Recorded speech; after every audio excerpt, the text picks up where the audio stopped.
Hey everyone, this is Normatico here, and tonight we are going pro. Welcome to Secondhand Blasters. Now, I'm all about getting a good deal. I never pay full price for a blaster, so when I see a pro level blaster that costs $129 suddenly drop down to half of that price, I'm gonna snag it. Of course, now at Target you can find the Dart Zone Pro Mark III for $129.99. They do have the Mark IV for a little bit more than that. But on Amazon right now, they got the Dart Zone Mark III at $64.99. That's after taxes, it's actually $59.99. So me seeing that deal, I pretty much had to snag it immediately. I am a big fan of Dart Zone products, mainly because of the fact that they make the best darts. I find that their products are actually really solid. They perform very well, and whatever they say on the box is what you definitely get. Listen up, Hasbro. Remember that. So, I got the box today. It is pretty nondescript. It is the frustration-free packaging, quote unquote. I'm going to open up this blaster right now, and we're going to see what's inside. Okay, so I got the blaster outside of its box, and I'm impressed with what this comes with. So you get 15 of the mini bamboo darts, 15 of the standard length bamboo darts. You get two 15-round clips in standard length, and mini dart, as well as the adapter itself. Of course, you do get a red dot scope sight and the blaster. One thing I will let you know that the blaster itself does require 8 AA batteries, which are loaded right here. You just unscrew here and you put them in. It does have the detachable stock that does extend, and you also have the trigger that does allow you to determine whether or not you're going automatic or semi-auto. So that's a great thing about this blaster. It's kind of like the, I believe it was the Regulator with the Modulus series, where you could switch from single fire to the 3 shots burst and then the full-on automatic. With the 8 batteries, it is pretty impressive because that is approximately, let's see, 8.5, so that's about 12 volts of power powering these 2 flywheel motors. I have actually went ahead and put some of my 3.7 volt rechargeables in here, and this is what this thing sounds like. It is pretty beastly. One of the things I really do appreciate, and I want to go ahead and touch base on really quick with you, are the protective glasses that it comes with. These are very similar to the ones that I actually use during my regular adult weapon range. Because it's good, because you know what? I wear glasses, so I can actually put these on and be comfortable. So, there we go.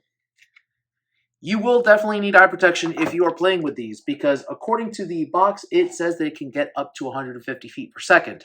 That is stock. I believe that I will be breaking that with the rechargeable batteries.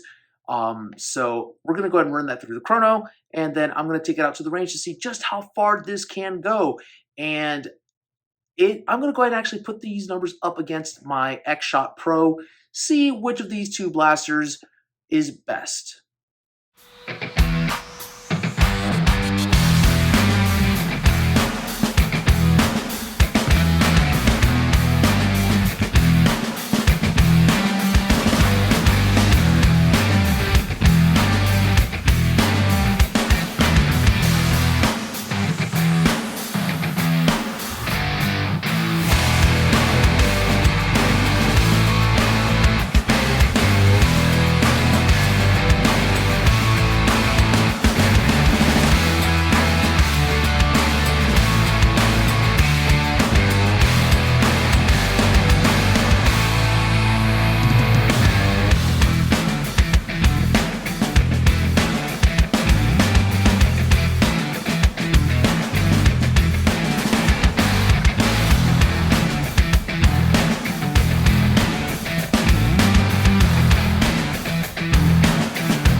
All right, everyone, so we are back out on the parking lot range, and I am here with the Mark III. I'm going to shoot a few of the standard size darts as well as the mini darts, both in semi-automatic and full automatic. Going to do an angled shot as well as a straight shot so we can see just how far this thing can go. We're going to start off with the standard size bamboo darts.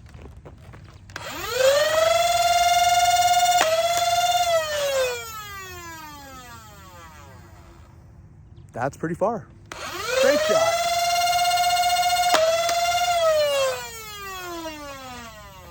Switching it to automatic.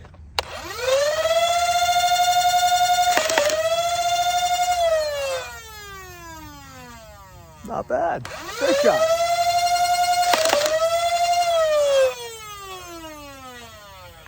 I'm going to do a quick dart recovery, and you will see where I stand. And yeah, that'll give you a good accurate measurement as to just how far I am.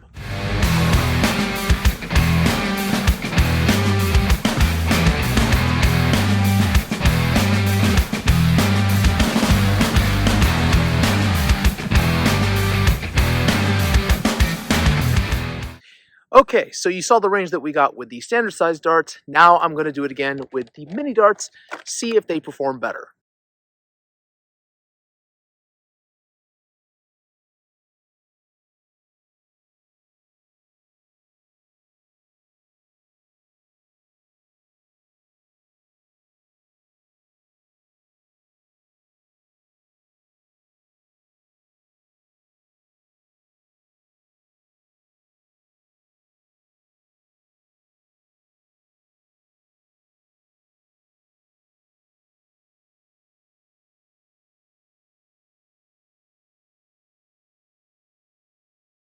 Again, I'm going to do a dart recovery and hold up where the darts each fell so you can see where they are.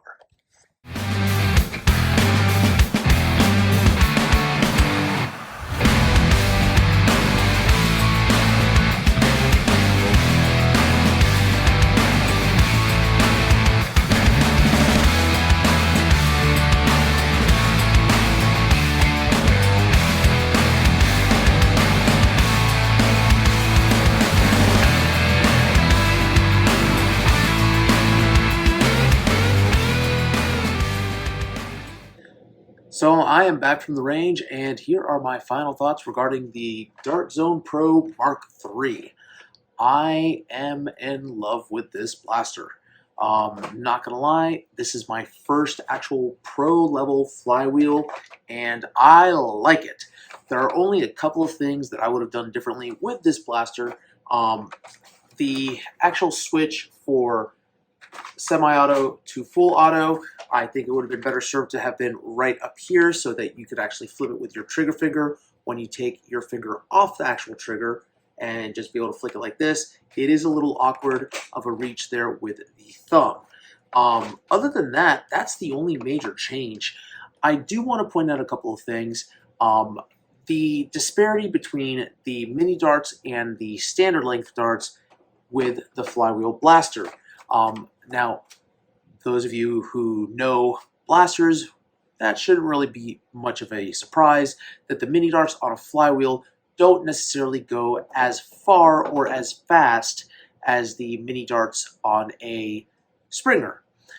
Mainly being because the flywheel, it pushes the mini darts out, and it doesn't have enough time to actually accelerate the dart as much as it would with a standard dart. It's a matter of just, you know, the surface tension of the flywheel onto the dart size. So because of that, we got much further distance with the standard length darts than we did with the mini darts, even though the speed was pretty much the same. Apparently the ferrets are agreeing with me if you can hear them thumping in the background. So that being said, I was actually pleasantly surprised with how far some of my darts were able to go. The bamboo darts, they lived up to some of the things I had read online about them regarding the fact that you would get readings in a chronograph and that wouldn't translate in regards to distance.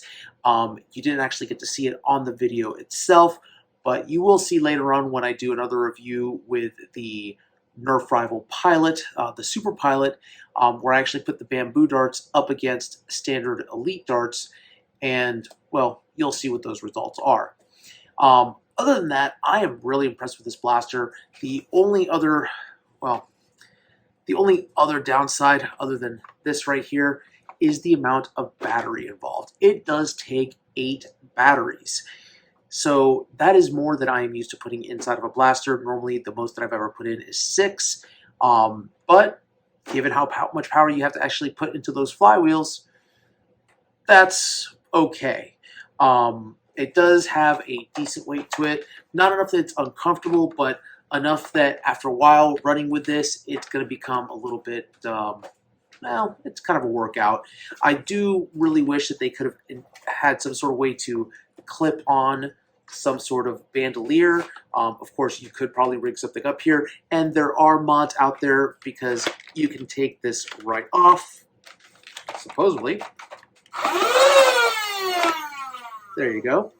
You can take it off, and actually you can create a clip there, and then just put that back on, which would give you an attachment point for a tactical sling.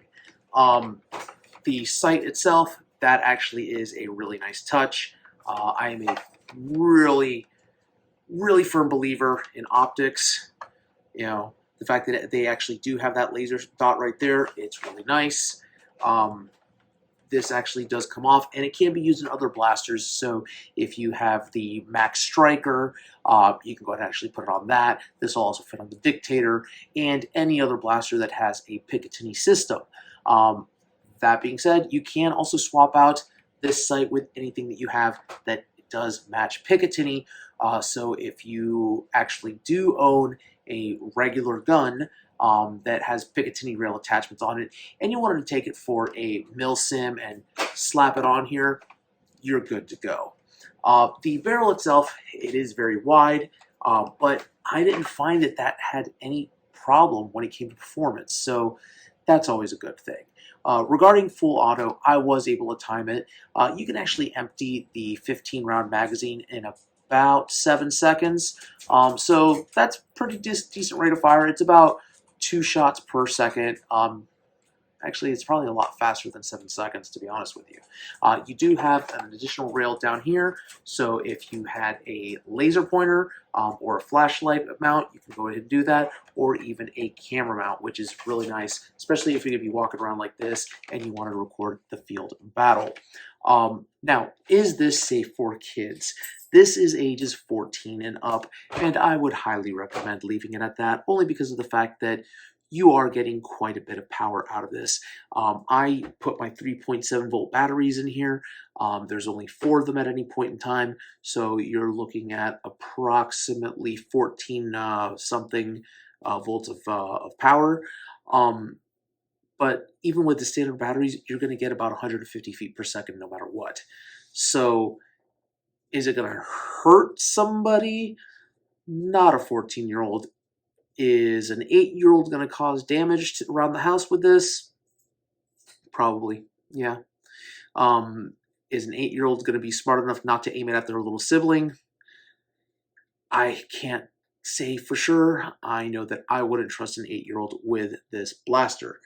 14-year-olds, they actually kind of know what they're doing, and you can scold them properly for being teenagers, but whatever. But other than that, this is, pretty fun to use. Is it safe to use indoors? I'm going to say yes. I actually did let off a couple of foam darts around the house, and I didn't cause any damage, so that's good. I will say that when you smack against a wooden door, they do make a rather, how can I say, loud thumping noise. So it's not something that you want to use inside of a house where people are sleeping. But yeah, that's my final thoughts regarding this blaster. It is definitely a must purchase if you have the means to do so, and if you're looking for a good flywheel blaster. I would put this up against anything that Hasbro has to offer, and this would take the cake no matter what. Of course, I have heard that Hasbro is starting to do something new. They are creating their Strife X. The price point of that is approximately $120. This one is from, I believe, 2021, and it's $129 if you go through Target. But on Amazon, as I said, it was on sale for $59.99. It still is on sale for $59.99. This trumps the Strife X as far as I'm concerned, because of the fact that the price is there, the performance is there, and unlike the Strife X, which is a semi-auto, you have the option of going semi to full auto. So stick with this one, unless of course you are die hard on getting a Strife, then of course go ahead and spend the extra $70, get yourself your Strife, and enjoy it. But as for me, I'm going to stick with Dart Zone until Hasbro decides to actually step up their game a little bit more and join us in the modern day year, not 10 years ago. So thank you so much for giving us a watch here on Secondhand Blasters. Until next time, keep on blasting.